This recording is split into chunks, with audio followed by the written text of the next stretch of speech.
Welcome today, everybody, to another very special Sunshine Month study hour presented by Grassroots Health.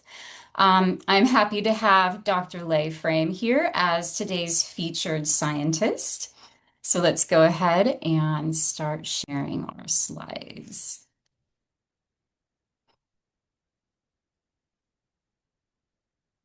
All right, so the topic today is on vitamin D, sunshine, and exercise. And Dr. Frame has just submitted a new paper for review titled Outdoor Physical Activity as a Confounder for Vitamin D Status, a scoping review. And I did send a link to that paper in everybody's reminder email. I'll also include it in the follow-up emails, and I really hope that everyone will read it. And if you have additional questions after reading it, email us and let us know. So a little bit about Dr. Frame, who will be joining us on tomorrow's very special panel discussion event. Dr. Frame is the Executive Director of the Office of Integrative Medicine and Health and Associate Professor at the Department of Clinical Research and Leadership at the George Washington University School of Medicine and Health Sciences. She is the director of the GW Resiliency and Wellbeing Center, focused on integrative medicine, lifestyle interventions, and chronic disease prevention. Her research focuses on the impact of nutrition, physical activity, and micronutrients, including vitamin D especially, on metabolic health, inflammation, and chronic disease outcomes. She has contributed studies exploring the relationship between vitamin D, exercise, and metabolic conditions. I know she also loves to focus on omega-3s and the microbiome. And she is also author and co-author of numerous peer-reviewed publications in lifestyle medicine and integrative health. Just a few notes as we do every time. Please submit any questions you have for the speaker to the Q&A, and all questions will be addressed at the end of the presentation.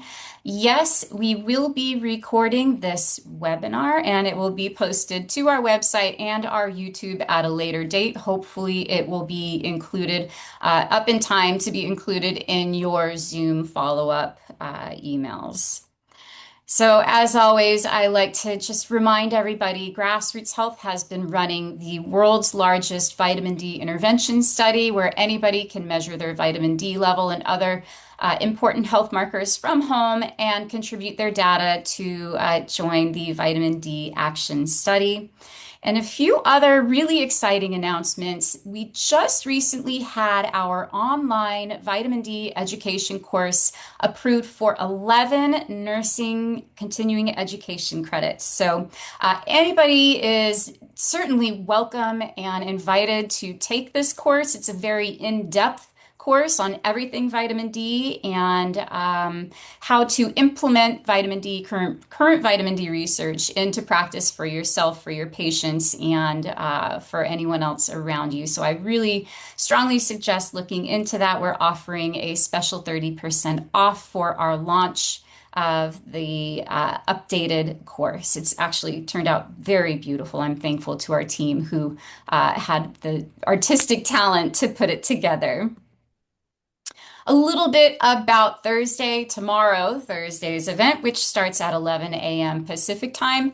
We've got an amazing panel of experts and scientists who will be joining us to discuss policy updates around vitamin D, why it's important, why it needs to be done now. And so hopefully everybody can go and register for that. It's only $12 if you need a discount coupon for half off. Just email me, let me know. I'm more than happy to send it to you. We will be recording it and it will be available for free afterwards. But if you have questions to submit or if you want to be part of the conversation, please join us tomorrow.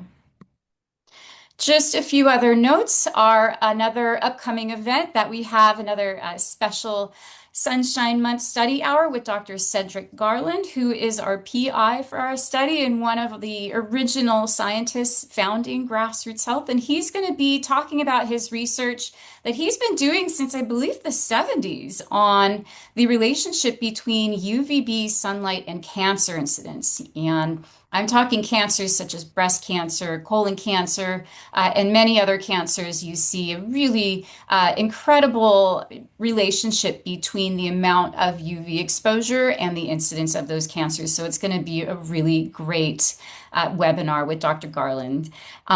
So again, email me if you have questions or feedback after this presentation. And with that, I thank you and I thank all of our sponsors, everybody who supports Grassroots Health.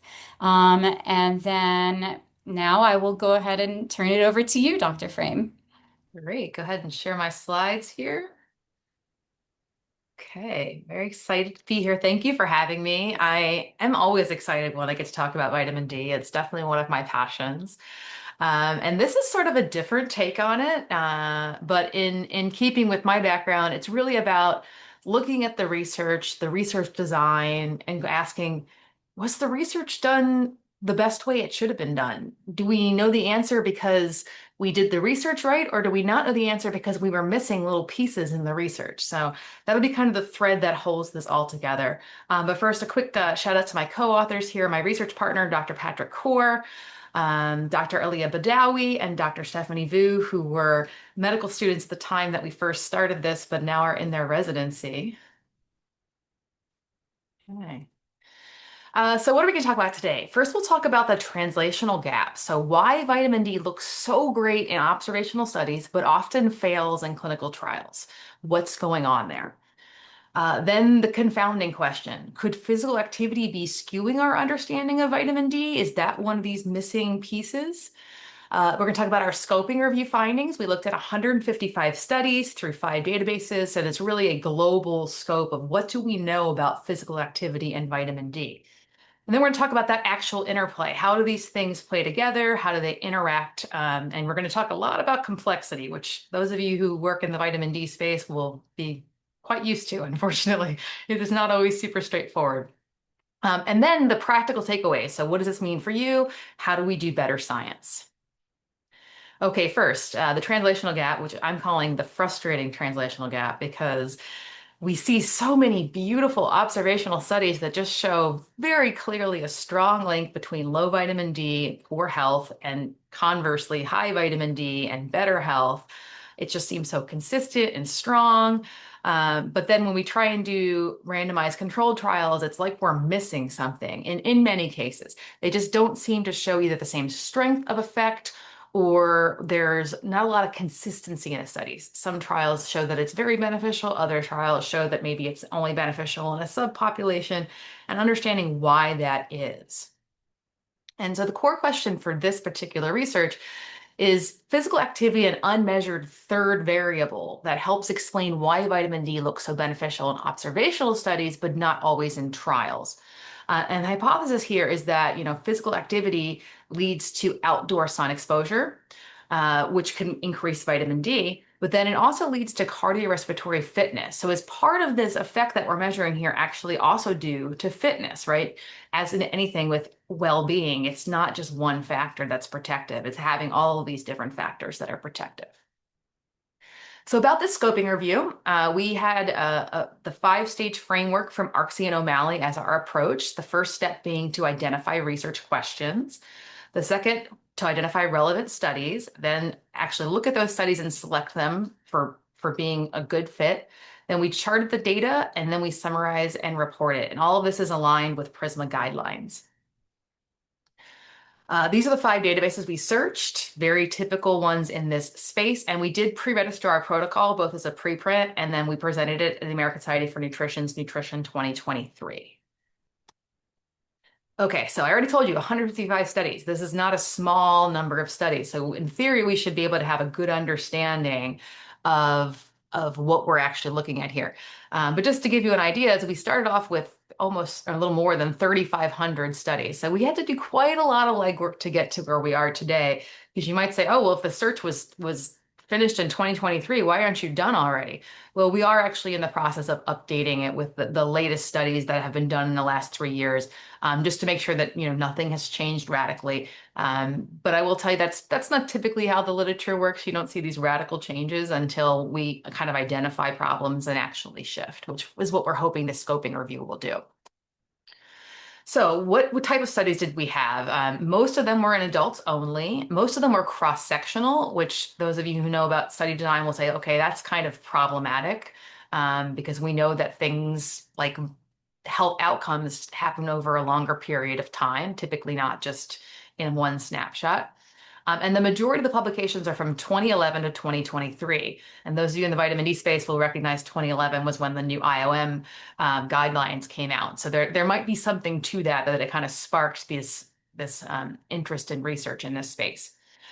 Geographically, most of them were in Europe, quite a bit of them in the Middle East, which will affect the outcomes, and we'll talk about that. Australia and the US are very similar, and they're kind of similarly sized. Asia is a bigger region, but yet only has 22 studies. Central and South America only had 15 studies. And then the part that really perplexes me is we have 7 studies that we don't know where they were done because they were not reported. And that may be a sort of a cliffhanger there for the type of problems we are seeing in the literature, is not everything is being reported. The sample size ranged from case studies, which just had one individual person that were reported, all the way up to large database studies like NHANES, where we had over 6,000 people. And then many of the studies actually didn't consistently report physical activity type. And when I say that, I'm not saying like, what was their heart rate, but just basic information like, was it indoors or was it outdoors? Which for vitamin D obviously is really important because are we having UV exposure or are we not? And that's actually, we're going to say, is probably the predominant limitation to this review, is that we didn't necessarily have all the information we needed to really be able to answer this question with every single study. So what did we find? So naturally, outdoor physical activity can lead to UV exposure, which can lead to vitamin D synthesis, which then increases serum 25-hydroxy vitamin D, the marker of vitamin D status. That's sort of our basic pathway. It was our understanding coming into that, and we did sort of confirm that with the literature.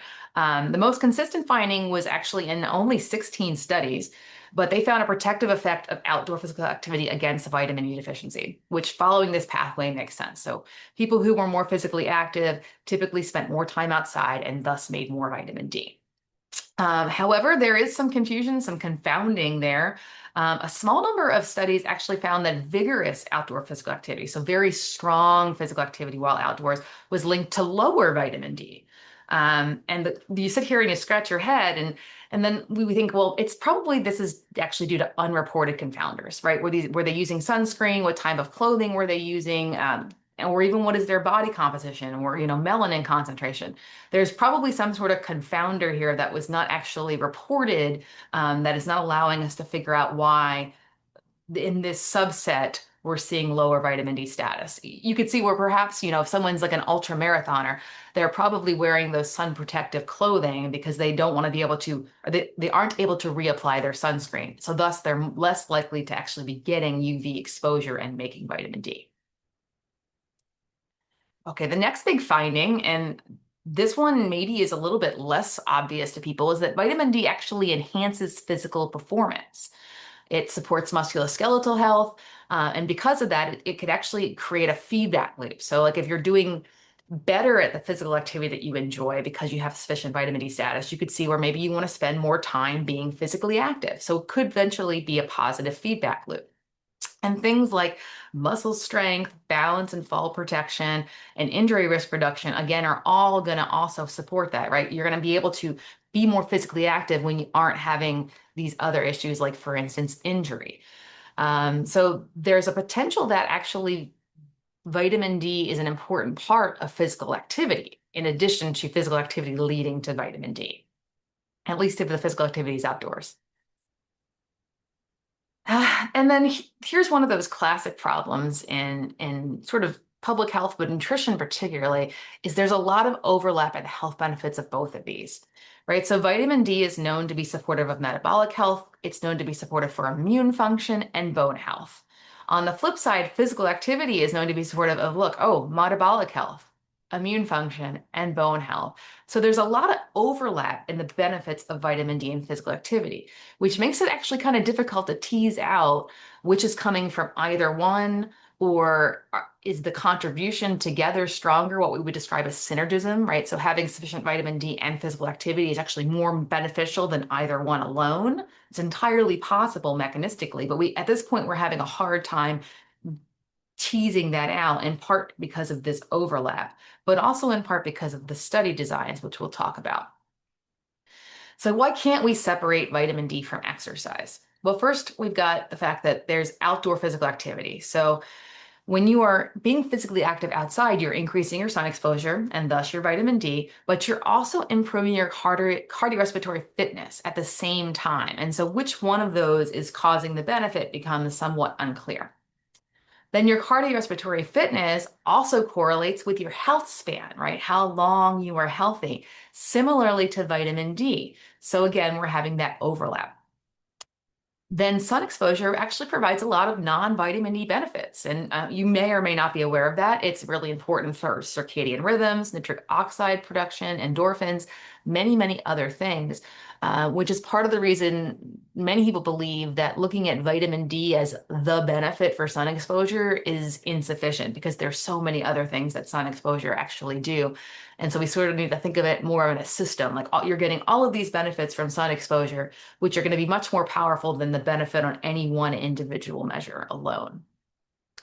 Last one, vitamin D status. So there is this observational link to health for vitamin D status, but it's possible at least part of that could actually be reflecting this physical activity component and not the vitamin D itself. Similarly with sun exposure, right? There's this added benefit to either physical activity outdoors or sun exposure that is not just vitamin D alone. And perhaps all of these things together are better and stronger, but figuring out which component is contributing which and how much becomes kind of messy, and it's difficult to really understand that, at least how the literature is currently studying it. All right, so what type of confounders did we find in the literature? The big ones, these are going to look real familiar if you're used to looking at vitamin D research, season and geography, right? So time of year, latitude, and then the UV index all actually dictate vitamin D synthesis, right? So where you are in the world, what season it is, the angle of the sun, all of that is really important for whether you make vitamin D and how much vitamin D you make. And it was rarely controlled for in these studies. So there were a few studies that really kind of keyed in on this and they included this information, but I would say they were more the exception than the rule. And so just basic information like what was the angle of the sun during this intervention study were not reported, let alone more detailed information like UV index. Another one being clothing and veiling. So obviously people who are wearing body coverings are not getting the same amount of UV exposure to their skin to actually produce vitamin D. But this was not typically reported. And this is really interesting, particularly given that a large chunk of these studies were done in the Middle East, where veiling is incredibly common. And it was almost universal that in those studies, there was no mention of skin exposure to UV. So one might assume that there was veiling in that intervention, but we don't know. And the percent of people who were veiling would have been unreported completely, right? So if it's 50% of the people were veiling and having very minimal UV exposure when they were outside, that's very different than if it's 100% of the people. But we could not figure that out from what was reported in the literature. So we're describing this as basically this is ignored in the literature presently. Then we have sun prediction. So we all know that sunscreen is important when we're out for large periods of time. And we also have done quite a bit of lab work showing that sunscreen does reduce vitamin D synthesis. However, despite that, in this outdoor physical activity study, they were not reporting whether sunscreen was used at all. So it's either unreported or it was simply reported as sunscreen was allowed to be used. Something very vague. We don't know what the SPF is. We don't know whether they were reapplying. All of these things are unclear, and that really is going to contribute to the strength of the vitamin D component of the sun exposure. Another big one is body composition. So if we think about adipose tissue as kind of a sink for vitamin D, right? It sops up vitamin D until it's completely saturated, meaning that it keeps the vitamin D away from the body. it's not bioavailable. So while you might have enough vitamin D inside the body in terms of looking at all the different tissues, the adipose tissue vitamin D is not able to be used. It's what we call sequestered. So it's not bioavailable. So you would think that adipose tissue percentage, or even just really sort of rough markers like BMI, would be included in these studies. And that's generally not, that is not what we saw. BMI was sometimes reported. It was often reported more as a sort of table one demographics type of information, just so you know, like this population was by and large overweight or not overweight. But it was never really integrated into the analysis, let alone controlled for. And this is certainly going to be affecting the ability of vitamin D to produce effects, because those who have high adiposity and low vitamin D status, you're not going to see that bump in vitamin D status for quite a while until the adipose tissue has already sequestered away the maximum amount of vitamin D. Diet and supplements, and this is the story of my life. They're often left out of research. I've been told by some people that it's too hard to study the diet, nutrition, or that people just don't remember what they eat, and so that we shouldn't include it in research. And obviously that is not correct. Particularly now that we have these really exciting new tools like Diet ID that make it very simple, but regardless, the literature by and large has not included this. They haven't even asked the question as to what their dietary vitamin D intake might look like, or even if they're using a supplement, which are pretty basic questions and obviously a major confounder for the vitamin D status of these populations. So we're going to call that inconsistently tracked, but I was pretty alarmed at the lack of tracking, to be honest. And then the last big confounder was physical activity type and setting. So as I alluded to, just basic information like was it indoors or outdoors was often not reported. Similarly, intensity was often not reported. An example of that might be we studied vitamin D status in high school students who played soccer. And that would be the extent of information you would know about the intensity of their physical activity. It's, well, are they like state champions or is this a club team? Like the level of performance for that team was usually not included, and let alone the duration and like how long were their practices? Were their practices, on a covered space, or were they 100% outside? That information, by and large, was not included. And so that, in my mind, is perhaps the biggest gap. All of these are very important, but knowing whether they were outside or inside is just so fundamental to understanding if this is contributing to their vitamin D status that it made it really difficult for us to sort of conclude anything from the literature, which was disappointing. I honestly expected it to be a little bit better than this. So what measurement challenges do we see? So these are sort of like the basic measurement challenges that will happen in each one of these categories. And in this field, we're going to see all of these, which is why it becomes really complicated to do this type of research because it sort of adds up. So for sun exposure, there was no standard objective tool used for sun exposure. Those that did report sun exposure, which many of them did not, rely on self-report, which is obviously limited to people's ability to remember, and also to recognize what counts as sun exposure, right? So they're sort of making a judgment call as to whether this is sun exposure or not, and whether they're well educated on doing that was also unclear. We're not capturing information that we could use to actually potentially quantify this, like UV index, time of day, or skin type. And often proxy measures were really utilized, and they varied widely from study to study. So even the proxy measures were not used consistently. So that's the problems with measuring sun exposure in the literature. Now, measuring physical activity has its own set of problems. Usually it's self-reported, so similar problem, we're relying on memory and, are they rounding up or rounding down? And did they forget that, oh, I also did a quick run in the morning and I didn't count that as my physical activity? Then the indoor versus outdoor was rarely distinguished. The intensity and duration were inconsistent, if at all, reported. And then the use of technology like accelerometers, which can actually precisely understand this, were rare in this literature.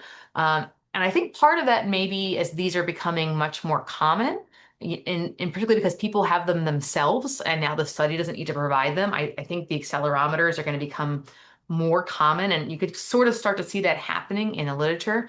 But that's still something that's kind of to be determined. And now here's the third and final bit of measuring vitamin D status. What challenges do we see? So the gold standard is the LCMS-MS. It's what is typically used in research settings. However, in this literature, it was actually rarely used. And when you dig into why that was, is often these studies were done, I'm going to guess, with smaller budgets. And so rather than conducting their own research measures of vitamin D, they were using simply existing clinical measures of vitamin D. And in the clinic, the LCMS-MS has not really been considered the sort of go-to standard, in part due to cost, but then also adoption. These higher end tools take a little bit while to be adopted into the clinic.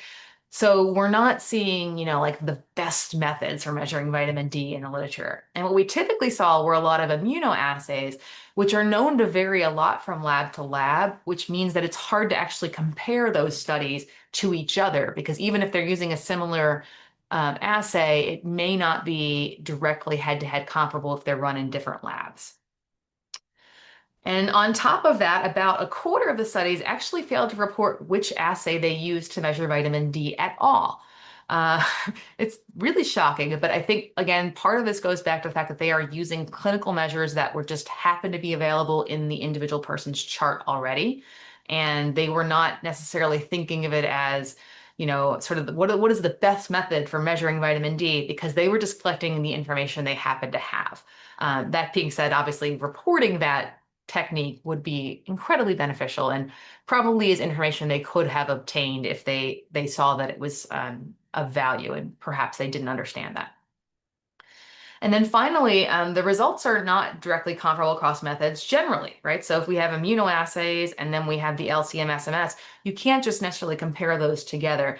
So while we might have a number of studies that are measuring vitamin D, you can't just pull them together and say, okay, this is what we know about vitamin D status in this area.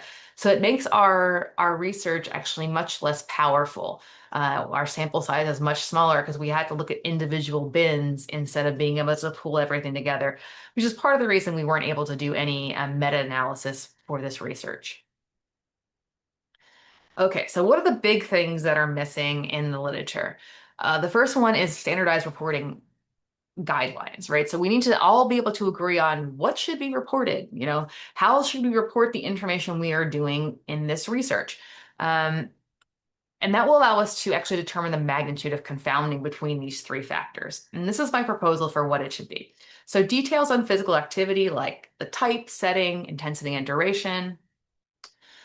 Assessing vitamin D status, actually measuring it for research purposes would really be ideal, preferably because when we could be using the gold standard, the LCMS-MS, but also then we know it's being measured at the right time and it's being handled, they're all being handled in the same way.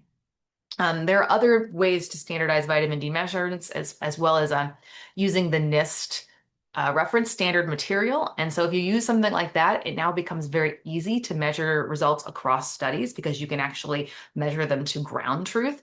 So that's something else that I would recommend for the literature. And then sort of other factors, right? So consistent measure, how else is their vitamin D status being affected, right? So what is their baseline vitamin D? Where are they starting from? Are they deficient, or are they starting at a high level where additional exposure to UV may not make much of a difference? Obviously, the amount of UV exposure, and then their skin type, the melanin concentration, because that largely determines the amount of vitamin D that will be produced given the same amount of UV exposure.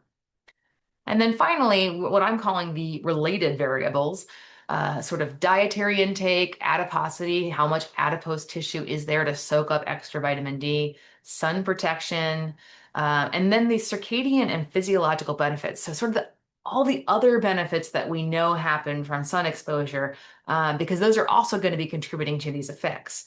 And I'm not trying to make the argument that any of these are more important than each other. My argument is really that this is a system, it's an ecosystem, and that all of these things are contributing to either dis-ease or physical health. And in not understanding any of the little elements makes it really hard to figure out what's driving that or what's missing that should be improved. So why do RCTs fail? This is one piece of a possible explanation. I'll go into more depth about other explanations on the next slide. Um, but basically, so if the health benefits attributed to high vitamin D in the observational studies as we see them, are they actually driven even in part by physical activity and outdoor sun exposure, right? So what the question is that high vitamin D status in some part actually a marker for being physically active? And if that's the case, then simply giving someone a vitamin D supplement alone will not give you the same benefits, right? You wouldn't expect to see the same benefits. That's sort of the overall hypothesis there. Now, if we break that down, our observational findings, they show that active outdoor people have high vitamin D and they have great health. That doesn't surprise anyone, right? Like that makes a lot of sense. The leap that we make that is we assume that high vitamin D alone causes better health. And that alone part may be part of the issue here. Then we test it, so we give inactive people vitamin D supplements. And what we see is a limited benefit because they're not getting that full wraparound intake, right? They're getting a vitamin D supplement, but they're not being physically active. They're not getting the other benefits of sun exposure. So the question becomes, was the physical activity really the driver or a key co-driver? Was it the other benefits of sun exposure? We don't know the answer, but you could imagine that it's probably not simply the vitamin D molecule itself that is creating all of these benefits.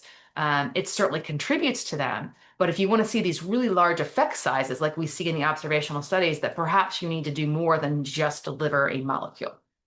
Um, so along with poor RCT design, which we're going to talk about next, this is likely to explain about 40% of observational vitamin D health associations, according to our research in the scoping review. So the fact that we haven't had consistency, it's up to half of that is likely being contributed to by this sort of inability to understand the relationships with outdoor physical activity, and the benefits of sun exposure beyond vitamin D. What else did I miss? So the other big ones in these RCTs is dosing and measurement problems. So many studies actually start with participants that are already vitamin D sufficient. So if you start with someone who has enough vitamin D and you give them more vitamin D, it's really hard to say we're going to see a benefit. Like there may be a small improvement, but measuring that small improvement can be really challenging. And so it's hard to say that that was a good research design. But yet many large trials, including the VITAL study, actually looked at participants who we would consider already sufficient or borderline sufficient.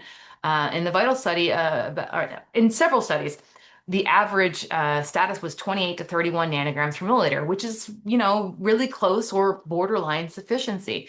So then improving them beyond that may not give us a big enough benefit to clearly be able to measure it in the sample sizes that we have.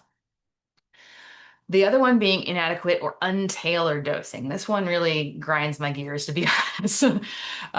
So many trials you use they use low doses of vitamin D, like 400 or 800 IUs per day, which are probably not sufficient to really make much of a move in vitamin D status. The evidence actually suggests 2,000 to 4,000 IUs per day may be really needed to meaningfully raise vitamin D status in individuals, especially individuals that have increased adiposity, like people with obesity. And the reason this exists is because we've been using the biopharmaceutical model, right? You have a molecule, you deliver a dose, and you see what it does in people, like you would do with any drug trial.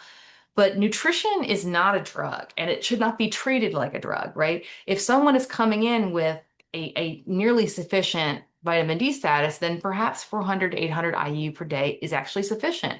But if they're coming in and they're deficient, then they probably need more like the 4,000 IU. And yet that's not how most of this research is done. It is done on everyone gets a certain dose, regardless of where you start. And that really introduces a lot of bias and error into these research studies.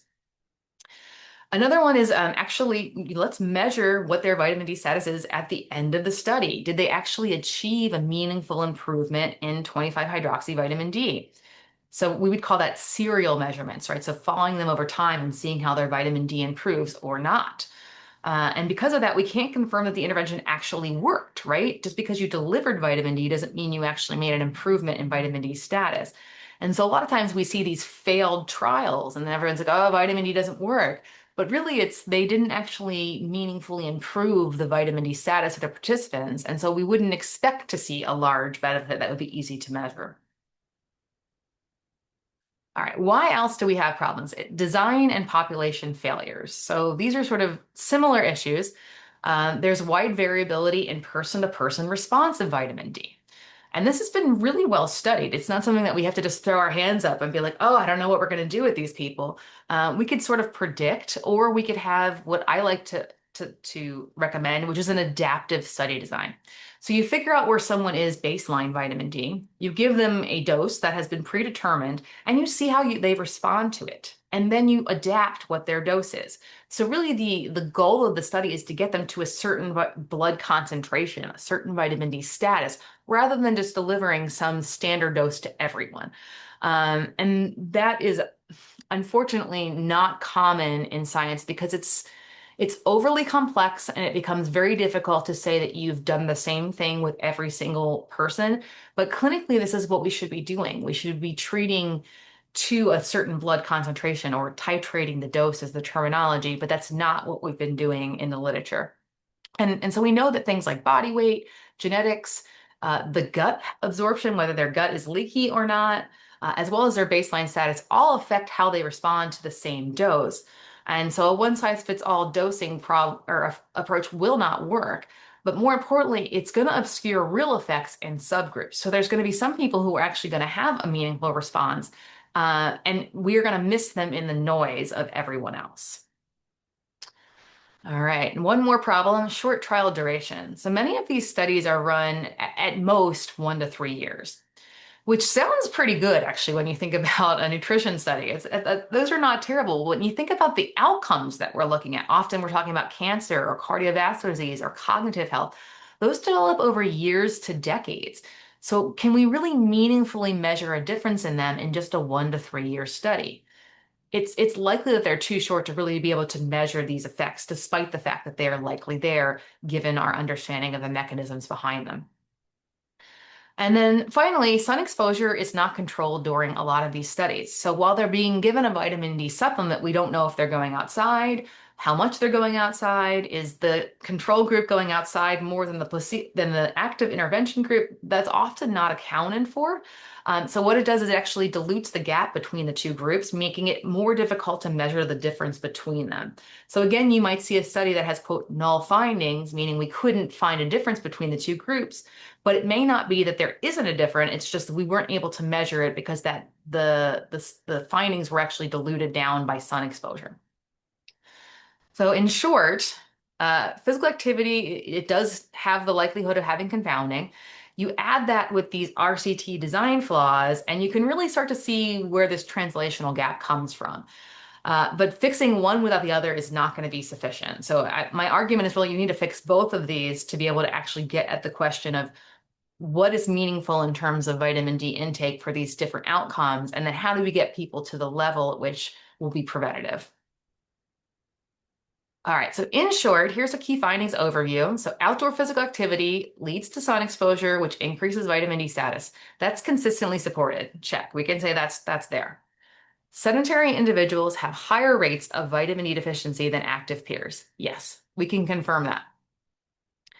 Vitamin D supports muscle strength, balance, recovery, and that may increase physical activity motivation. Check. That was pretty consistent. Now, whether physical activity raises vitamin D independently of sunlight remains unresolved. My take on that is that's not mechanistically very likely. I don't understand how that would work, but yet the literature had several studies that were investigating that as the specific question. They were not able to answer it because of all the issues that I've walked you through. Then the magnitude of physical activity confounding. How much is this physical activity affecting the vitamin D health associations? That's still unknown. It could be a very small amount. It could be a very big amount. We really don't even have an idea of what the order of magnitude might be. All right, two things we really don't know, or what we know. Study designs are too inconsistent to disentangle the ability of physical activity to affect our vitamin D outcomes. So while there is likely something there, at this point, we just can't figure out what that looks like. And then sun exposure measurement is largely inadequate across the literature. So even in studies looking at things like vitamin D, where we know there's a huge sun exposure component, often it's not included. So that's something that really does, it absolutely has to be improved in the literature for us to be able to answer these type of questions. Okay, here's your take homes. These are the practical applications that we found. One, get outside. Outdoor physical activity is likely to give you the best of all worlds, right? You're getting vitamin D synthesis, you're having the circadian health benefits, nitric oxide production, endorphins, and you're increasing your cardiorespiratory fitness. So you're sort of like checking a lot of boxes. So outdoor physical activity is probably the way to go. Next one is don't skip supplements. Vitamin D supplementation still matters, especially if you are spending time indoors, if it's winter, if you're at higher latitudes, or for those with darker skin pigmentation, particularly if they're also spending time indoors, it's winter or higher latitudes. There is significant research showing that vitamin D supplementation does have a benefit. This one maybe is even more important, that know your numbers, right? Actually test your serum 25-hydroxy-D, because just taking a random vitamin D supplement is not going to be necessarily beneficial, right? You could be over or under supplementing. So you want to get on, on the order of 40 to 60 or perhaps even more. We know that there's certainly a benefit getting in the 50 to 60 nanograms per milliliter range. So having that as a target, using sun exposure, dietary approaches, supplementation kind of as a suite to make that happen. And then of course, being physically active, using healthy sun habits, and then thinking about body composition as another risk factor, right? So trying to maintain a healthy body composition or healthier. Do the best that you can. I'm very much about like don't stress. Stress is also not good for you. But just knowing that that's something that will contribute to your vitamin D status. And then this one, I'm hoping you all will get on board with me and just demand better research, right? The science will only improve if we have these standardized measures and if everything is reported. So supporting research that tracks all of these things, all three things together, right? So physical activity, sun exposure, and vitamin D together to really get that full picture. That's the only way we're going to be able to answer these questions. Okay, so what are the field needs? What am I asking the researchers to do? So standardized reporting. We really need a consensus guideline on what minimum data is to report. So the few things that absolutely have to be reported, we should come up with them as kind of a field and saying, this is what you need to do if you're doing research in this space. Then we need to have better measurement tools. So validated, objective tools for sun exposure, which are coming through. These are not unheard of. They just haven't largely been adopted or widely distributed. So again, this could be put into a consensus guideline. Larger longitudinal studies. Now, a lot of this is coming down to money because it means you need to have more participants, you have to follow them for a longer period of time. So that has been very challenging. So maybe this is also an argument for better funding for vitamin D research. But really you have to understand how much of that relationship is being driven by physical activity confounding. And the only way to do that is with a larger sample size over longer periods of time. Then causal frameworks, right? So understanding that these things are confounders, these things are mediators, these things are effect modifiers, and using a systems approach will really allow us to have more of a causal thinking in study design. So moving away from observation only, which is association correlation only, into something that can say, all right, if we move vitamin D from 28 nanograms per milliliter to 35 nanograms per milliliter, we're going to see this percentage of decrease in risk of X disease. That's the type of thinking that I really want us to be able to get to. And, we're getting there, but by and large, the literature is still kind of lacking. Okay, so in conclusion, in case you haven't gotten my point yet, so vitamin D and health outcomes are largely driven by sun exposure. That's something that we've all kind of been aware of. And so it's likely that physical activity is playing some part in that role, but we don't know exactly to what extent. We know that physical activity supports cardiorespiratory fitness, which is also a really big predictor of health span. So how do we separate those two? Right now, we can't do it, mostly because the literature is inconsistent and doesn't report the information that we need. We need some standardized reporting guidelines. Maybe GrassrootsHealth can help us make that actually happen. And then the future research needs to be quantifying a lot of these so we can actually get down to the nitty-gritty and say, okay, this is what we need to know to actually make effective public health guidelines. So I will open up for questions and discussions, and I thank you all for your attention. And again, thank you to my co-authors and our lab, the Frame Core Lab. And thank you very much for that well-rounded presentation. I love when the additional pieces of that health puzzle are brought into the vitamin D conversation. And it is certainly an interesting conversation when we're talking about vitamin D and physical exercise. And I don't know if you had a chance to read that article I sent you a while ago. I think it was by Perkin et al., and they were looking at the physical activity over the winter. It was actually a randomized controlled trial, I believe.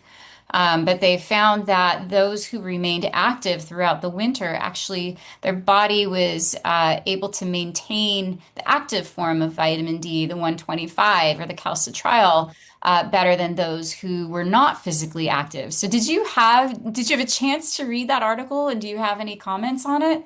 Yeah, I did read that a while back. There's sort of two places my brain goes in that. One is there's the sort of adiposity element, right? Like you're maintaining physical activity, it means you're not gaining as much adiposity over the winter as maybe some of us who become less physically active over the winter would. So there's less sequestration of the inactive form. Um, but the other thing is it just reminds me of how generally metabolic health is all interrelated.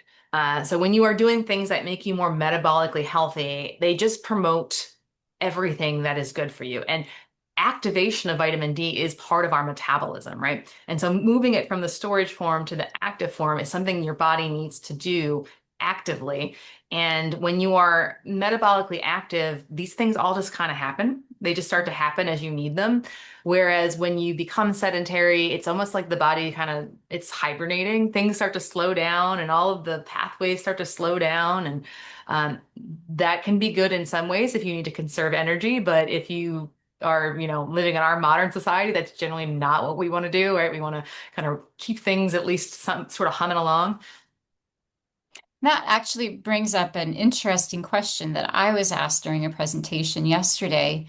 And it was somebody asking if vitamin D has a metabolic burn rate. And your response to that was it brought up several really important topics. So if you wouldn't mind addressing that. Yeah, so when I first heard that, I'm like, "Ooh, metabolic burn rate. I'm not sure what that means because there's so many things that influence the metabolism and the way the vitamin D is utilized, and that's where my brain immediately went. But I was wondering if they were thinking something kind of different. But we know that there are different factors that affect vitamin D utilization, and the biggest one is sort of the immune system. What is going on with the immune system is do you have an active infection, in which case you need to have more vitamin D receptor activation, you're making more antimicrobial peptides like cathelicidin. Did you have a surgery? The same thing. All of these things are going to be happening that are causing physiological stress, Mhm. which means that you are utilizing more vitamin D. Mhm. But Yeah. then there are other factors, right, too. So that maybe that's an oversimplification, but that's where my brain certainly first went. Well, I would love to mention a case study that Grassroots Health did several years ago, and it was actually with one of our own employees, and she was measuring her vitamin D level 3 times during the day while consistently taking, I think it was 5,000 IU of vitamin D at the middle of the day. And what we found, besides our main finding, was that vitamin D levels actually fluctuate throughout the day, with it peaking, the 25 OHD levels peaking at midday, and then the lowest were in the evening. But another finding was interestingly about, I think it was just about a week or so before she got the symptoms of a cold, her vitamin D levels dropped. So even before she knew she was fighting something, her body was, Your body knew. eating up that Yeah. vitamin D, and it resulted in a lower vitamin D level throughout the day. So all 3 time points were lower than the whole rest of the study. And so that was really interesting. And it's certainly a demonstration of what you're talking about, how the body, when there's the need for vitamin D, it will, pull that 25OH and sometimes even that D3 directly into the cells, utilize it right there Mhm. for local use, and lower the vitamin D level when you're testing. So a lot of different mechanisms affecting your vitamin D level besides just dose and your dose response. It's what else is going on in the body. Absolutely. Yeah, so I had a few other questions submitted, and one of them, it's a question we frequently get, along with a statement that I have been seeing more and more. And so I'll just read both of them. More people are getting concerned that taking vitamin D will cause calcification of the arteries.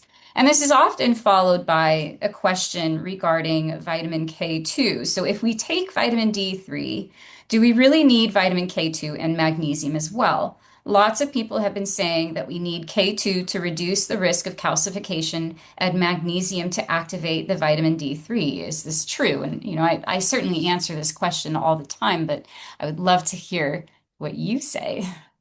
Yeah, so first, magnesium, absolutely. It's a cofactor, which means it's used in the same pathways as vitamin D. So it's like having all the ingredients for a recipe, right? Magnesium's part of the recipe, vitamin D is part of the recipe. So 100%. Um, K2 is a little bit less clear.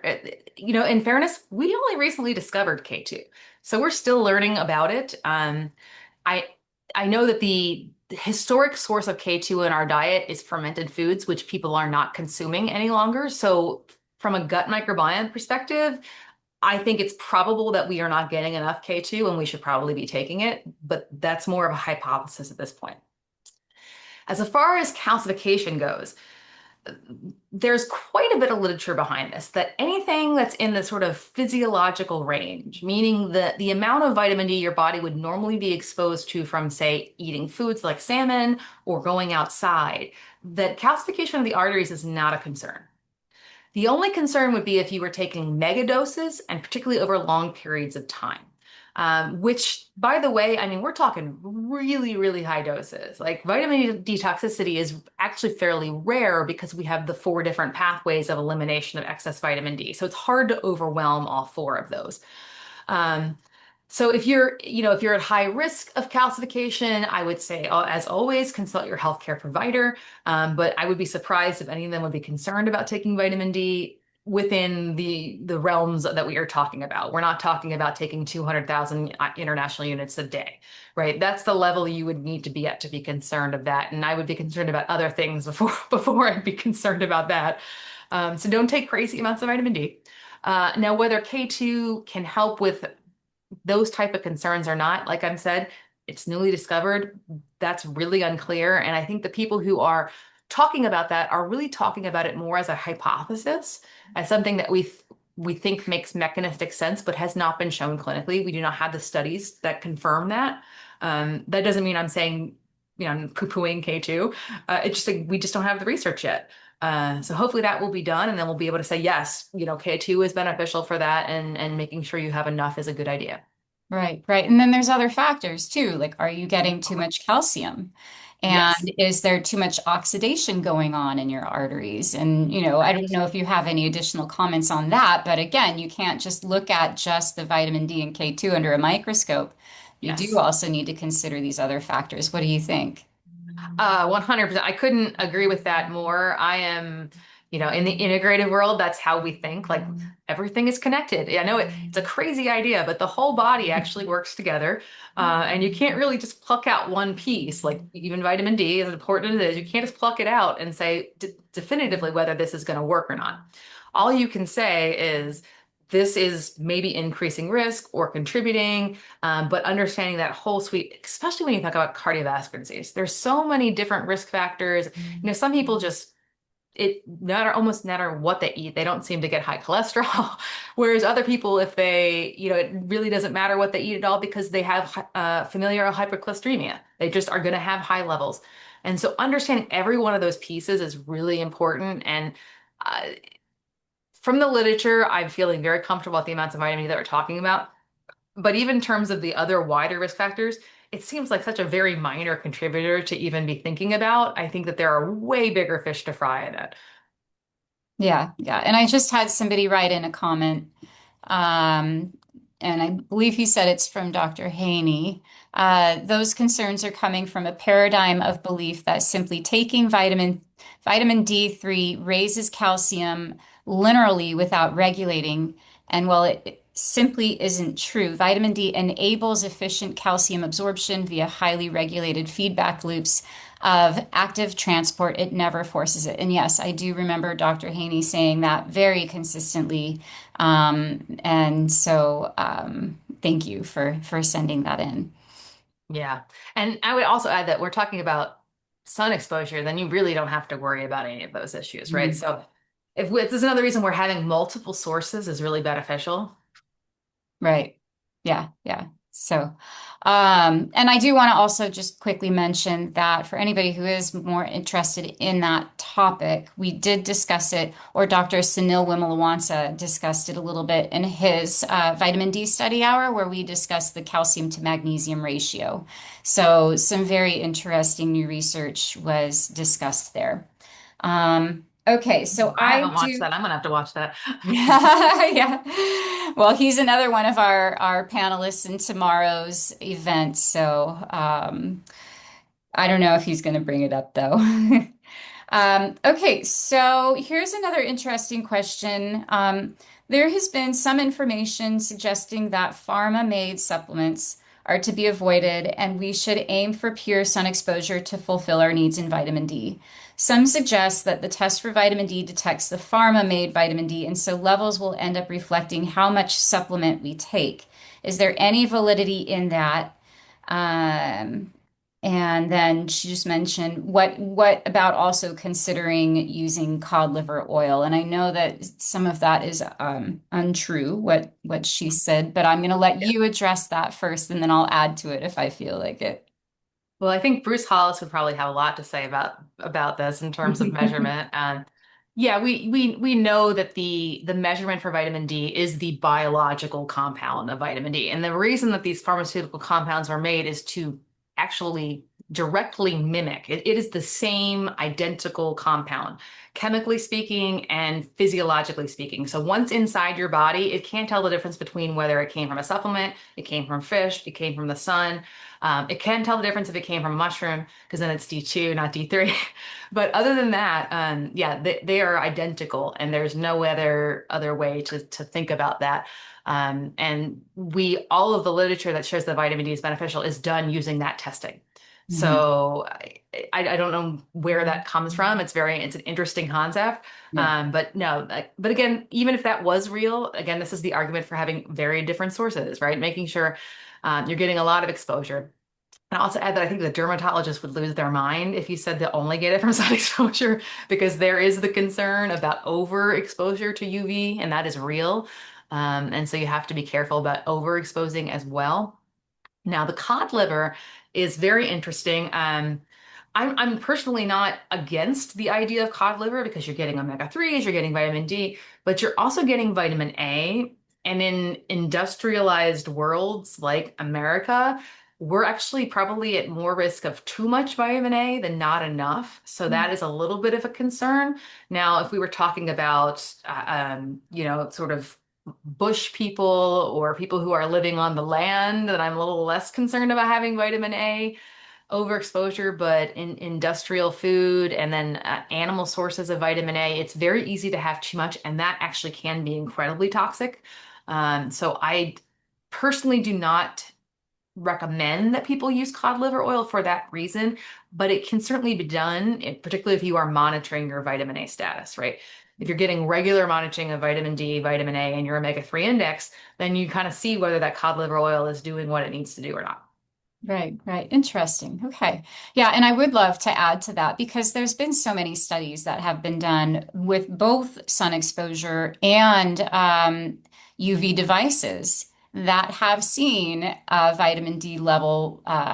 response from exposure to both of those. And so, yes, the vitamin D testing is going to measure the vitamin D3 that we either take or make. But then, we do, of course, make additional molecules and chemicals when we get our vitamin D from the sun. It does Absolutely. behave a little bit differently. We do have a really great video clip with Dr. Michael Hollick discussing the key differences between the vitamin D that our body makes upon sun exposure compared to the vitamin D we take in supplements. And I also did an interview with him on the subject of what is supplemental vitamin D made from? Is it pharmacological? What is the difference between D3 and D2? And so we also have that on our YouTube channel and on our website and all of that. And so I only had one other comment from one of our participants who usually gives K2 when she recommends D3 at 5,000 or more. I know that Dr. Wimalawansa and others recommend giving K2 and magnesium anytime they recommend 8,000 IU vitamin D or more. And so, it's great that there are people aware that and appreciate the fact that vitamin D does not work in isolation, that it really does need the other nutrients. And, if we're not getting enough from our diet, like you mentioned, probiotics. And I'd love to talk to you more about probiotics because it was my understanding that if we're getting enough probiotics and we have a healthy microbiome, that healthy microbiome might actually make vitamin K2. It does make K2. Um, That we know. and so, these nutrients that we're meant to be getting from our diet, but we're not, if we're not, of course, we should be supplementing because we're lacking the intake. Right. But when it comes to vitamin D, which we're really truly meant to be getting from the sun, and we don't get enough sunshine or we cover up, then, we're obviously not getting that source of vitamin D. And so that brings me back to this month's topic of Sunshine Month. Hopefully, everybody is learning all about that this month with Grassroots Health, all the different benefits of the sun beyond vitamin D. You mentioned the beta endorphins, you mentioned the circadian rhythm, all these other benefits of getting sun exposure, sunlight, even the colors. We had Dr. Wench on a couple weeks ago, and he talked about the benefits of even sunlight filtered through the forest or through the leaves. Mm-hmm. There's just so much benefit of going outdoors and being So in the true. sunlight throughout the We're day. actually You get prescribing the, it now, right? Like I people are think being that's prescribed to go fantastic. outside. I'm like, that's Yeah. wonderful. Yeah, yeah. So with that, I think that wraps it up. That's all the questions we had, and I really appreciate your time today, Dr. Frame. I'm excited to have you back on tomorrow. Hopefully, everybody who's here with us today is going to join us tomorrow as well. Go to our website, grassrootshealth.net, and you'll see in our events section the vitamin D dosing panel discussion there and the link to register. So. With that, do you have any last comments, anything you'd like to close with? Yeah, just go outside. Spend time in nature. Yeah, yeah. And now that most of us are finally leaving that harsh winter that I've heard of, It hopefully was a the tough one. summer will be nice and we won't need to hide inside in the air conditioning to avoid the extreme heat. Oh, All right. thank you Well, for thanks. joining me. Thank you, everybody, and hopefully you will join us tomorrow and for our next vitamin D study hour with Dr. Cedric Garland on the 27th, next Wednesday. All right. Thank you. Thank you.